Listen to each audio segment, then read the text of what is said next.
Millennials are now the largest working generation in America. We're more educated than any generation before us. We're earning more money at this age than previous generations did. And yet, over 60% of millennials have less than $1,000 in savings. Let that sink in. This isn't a coincidence, this isn't laziness, and it's definitely not because millennials just love avocado toast and Starbucks. The reality is far more uncomfortable. There are specific financial traps built into the system that quietly drains wealth from people who are doing everything they were told to do. Go to school, get a job, work hard, make more money. But somehow, the finish line just kept moving along. Today, I'm exposing 8 money traps that keep people financially stuck even when they're earning good money.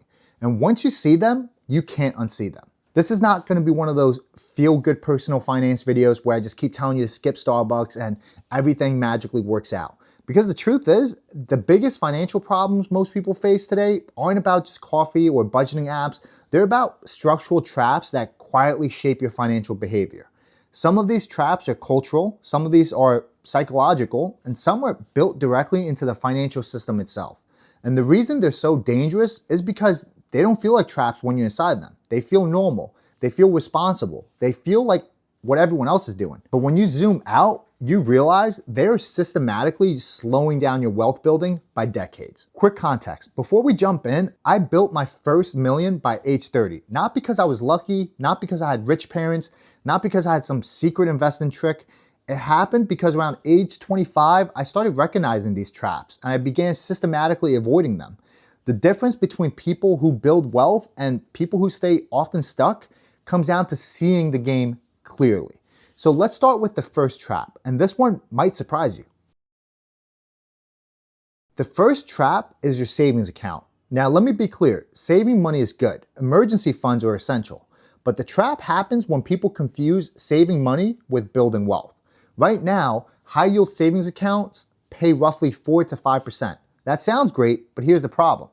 Inflation has averaged roughly 3 to 4% long term, meaning your money is barely moving forward. You're essentially running on a financial treadmill, working harder, but staying in the same place. Meanwhile, banks take your deposits and lend them out at 10, 15%, and sometimes even 20%. They keep the spread. That's the banking business model. The goal of a savings account should be simple. Hold 3 to 6 months of expenses. That's it. Everything else beyond that should start being deployed into assets that grow faster than inflation. Because saving money keeps you safe, but investing money builds wealth. And trust me, trap number 2 is the one I see destroying high earners right now. This one is incredibly dangerous because it feels like success. You get promoted, your salary jumps. You start making more money, 120,000, 150,000, 200,000, maybe even 250 a year. And you feel like you've made it. But here's the uncomfortable truth.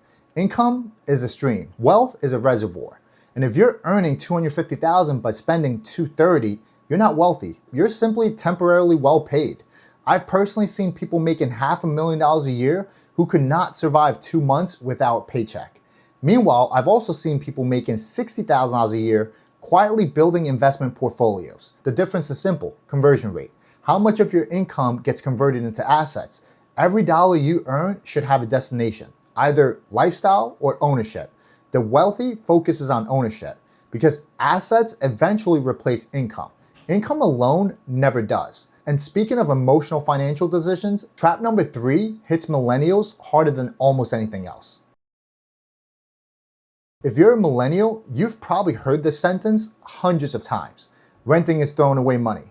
Why don't you just buy a house? Real estate always goes up. Homeownership has become one of the most emotionally loaded financial decisions people make. And that emotional pressure creates the trap.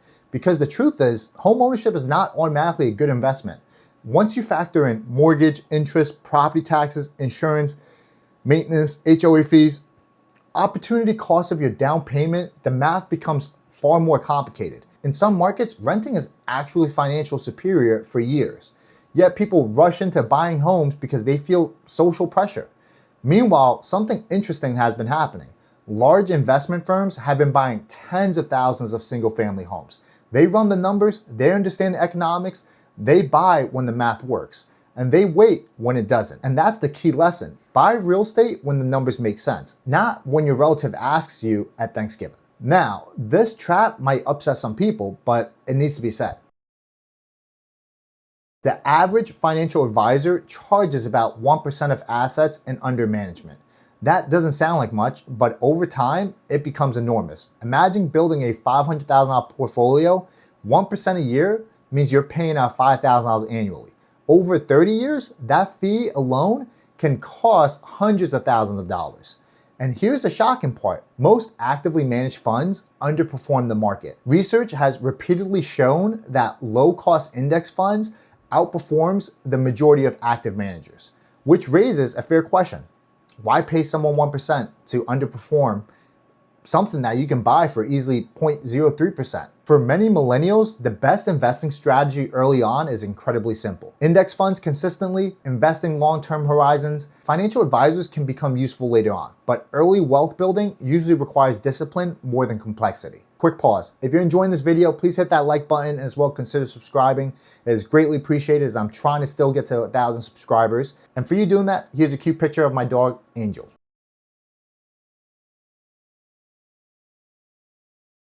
This is one of the most predictable traps in modern finance. Your income goes up and your lifestyle rises right alongside it. New job, new apartment, new car, better vacations, better restaurants, better everything. And none of it feels excessive because it all happened gradually. But lifestyle inflation quietly destroys wealth building because every dollar that upgrades your lifestyle is a dollar that doesn't buy assets. The rule I try to follow is simple. Whenever income rises, your investment rate should rise with it. If your income increases 20%, your investing should increase 30-40%. Lifestyle upgrades should come last because the goal is not to look wealthy today, the goal is to be actually wealthy later. Modern culture has normalized debt. Car payments are normal, student loans are normal, credit cards are normal, buy now, pay laters are normal. But think about what debt actually is. Debt is a claim on your future income. It's a contract that pretty much states your future work already belongs to somebody else. And the average millennial today carries roughly $80,000+ in debt. That is an enormous drag on wealth building because interest compounds against you, and compound interest is either the most powerful force working for you or against you. The system benefits when it works against you. 401ks are excellent tools, but they're not the whole strategy. Many people treat their retirement account as the entire wealth plan. But in reality, it's just one piece. Even if you max out contributions, there is still a limit to how quickly those accounts can grow. Most wealthy people expand beyond retirement accounts into businesses, real estate, taxable investments, private equity. The 401k should be your foundation, not your ceiling. Diversification is often misunderstood. The advice to diversify widely is meant primarily for protecting wealth. But during the wealth building phase, extreme diversification can dilute results. If you have $10,000 invested into 40 different things, none of those positions will move the needle. Many successful investors concentrate on one early on, then diversify once wealth exists to protect it. Conviction creates wealth. Diversification protects it. Both have their place, but they serve different stages of the journey. 8 traps, all quietly influencing the financial decisions millions of people make every day. The savings trap, the income illusion trap, homeownership pressure, the advisor fee drag, lifestyle inflation, debt normalization, the 401k ceiling, and diversification confusion. The question now isn't whether these traps exist. The question is, which one are you currently in? Drop it in the comments down below. I reply to every single one of them, so I look forward to hearing from you.